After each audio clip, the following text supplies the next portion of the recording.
The idea of this land that was abandoned, that nobody saw value in, that you couldn't even access without trespassing, that was filled with all of the brokenness of this community, whether it be syringes or safes and ATMs or broken down cars and tires, and now it's producing life and food. It's a metaphor for what's happening in the community, and people see that. My name is Darren Babcock, and I'm the founder and executive director of Bonton Farms in South Dallas.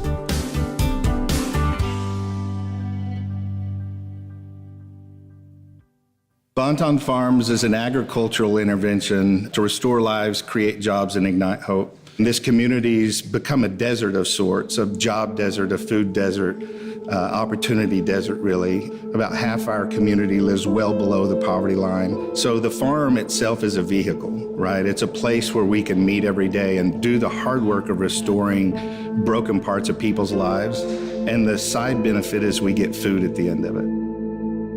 I was born and raised in the panhandle of Texas. I met a beautiful young lady in college. We got married and had two amazing boys. And then shortly after, moved to the Pacific Northwest. My wife, Marcy, had this problem on her tongue. It just wouldn't go away. She had a biopsy done and she had cancer. We were like cancer. And almost 2 years from the date that she was diagnosed, she passed away. And I just got really lost. I ran around with a pretty rough group of folks at the time. When they started calling to go out to the clubs, I would go. And one night we got in a big brawl and the police came and I jumped in a car with some people I didn't know. Believe it or not, it was a Mexican mafia running cocaine up the West Coast, and it's the first night I did cocaine. It wasn't long at all until I wasn't taking the drugs, they were taking me. I went to a drug and alcohol rehab facility in Oregon. I remember just kind of falling to my knees and crying out, said, God, I don't know if you're real or not, but if you are, I quit. And something, I don't know how to describe it, but something in me changed at that moment. The fog of all of the grief and the drugs and the life that I had been living started to lift. Her family and my family were both from Texas, and we were in Oregon alone, and my boys really needed to be near family. Life in Frisco at that time was my kids were in high school. I traveled all over the world for my job. I made a lot of money. We were really comfortable. I was having coffee with a friend of mine and he said, hey, I'm going to meet with a group of guys in this little community in South Dallas called Bonton. Most of them are coming out of the prison system. Why don't you ride down with me? The first time I sat down and started hearing them talk, I was struck at the perseverance. I didn't come here with an idea of something that I had to offer or a plan to bring something to this community. This was something that was calling me from somewhere deep within that I tried to deny. I didn't want to be here. What do I have to offer? This was something I feel like was destined for me. So I moved into this abandoned habitat house. It had no electricity. They'd ripped all the copper out. All the sheetrock from the walls and ceiling were on the floor. I met a lot of people quickly. I thought people were coming by to introduce themselves to me. I later learned there was a bet on what branch of law enforcement I worked with. I would say if there were anything I could do, what would it be? And for the first 6 months I was here, every single person I met said jobs, but they couldn't tell me a single reason why they should get hired. I knew that we had to gain confidence in ourselves that we were valuable. And so we started by just working together, picking up trash, fixing fences, and hauling off fallen tree limbs. They started to understand I can do those things, and an employer would value that. And as soon as we started working together, people started calling in sick. People were literally sick and dying. Why is everybody so sick here? They just kept coming back to, we don't have food here. We had 2 beer and wine stores and a liquor store here, and that's where people would buy their food as well. It's things sitting on a shelf that are in a box. If that's what you live on, it will kill you. So we have this conversation, well, why can't we plant a garden? And the conversation was, well, where would we put it? If we get a hose long enough, we can do it on one of the abandoned lots next to your house. And so that's where the garden started, because my water was on and the hose would reach there.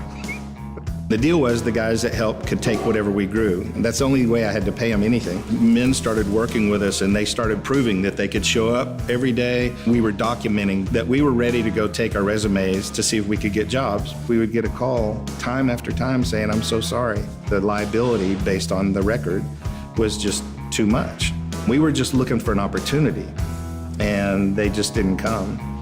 And there was a guy named Nathan Sheets that just happens to own Nature Nate's Honey Company.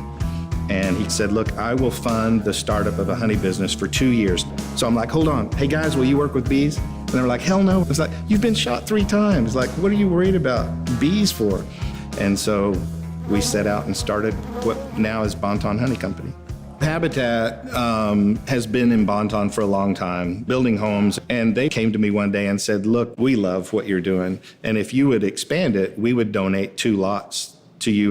It was so densely overgrown, you couldn't walk through it. We pulled ATMs and safes and old tires and pieces of cars and syringes and knives, along with a lot of brush and trees and weeds and snakes. We didn't ever want to make this about charity. Our ultimate goal is to so disrupt the status quo that our community becomes normalized. Come on, Lucy, thank you for the milk, girl. It always had to be about selling the food that we grew, doing something that yielded something of value that other people would pay for. That's how you create jobs. We started with a group of men that were coming out of prison. We've had people that the world has given up on that now have their own business. 3 years ago, a family heard our story and came down and donated land, which made our food production side become real. So now we have a 40-acre farm out there. And we can prove that we can not only address the food problems here, but the other problems as well. Almost all of the produce that we grow goes to the highest bidder, whoever will pay the most for it. And generally speaking, that's the best restaurants in town. That way we can create the most jobs and at the same time provide the most real affordable food into the community. The market and cafe is an integral part of the puzzle. We don't have a single place in our community that has a chair in it where you can have a meal. So part of the cafe is designed for people, families, community to be able to sit down and share a meal, break bread together. But it also gives a place for people to come shop, to buy the fresh food that they need to sustain and nourish themselves and their families. When I moved here, my mom's response was, you'll never get remarried because nobody wants to marry a poor guy living in the hood. I had met this amazing woman years before, and our paths crossed again when I moved down here. I asked her to marry me, and she's now my partner in this. And it's a beautiful part of the story. We as human beings need certain things to flourish. If the right ingredients aren't present, we won't become what we were supposed to be. And when they are, most people will. We can change the world. We can change our community, and by example, we can set a model for changing the world.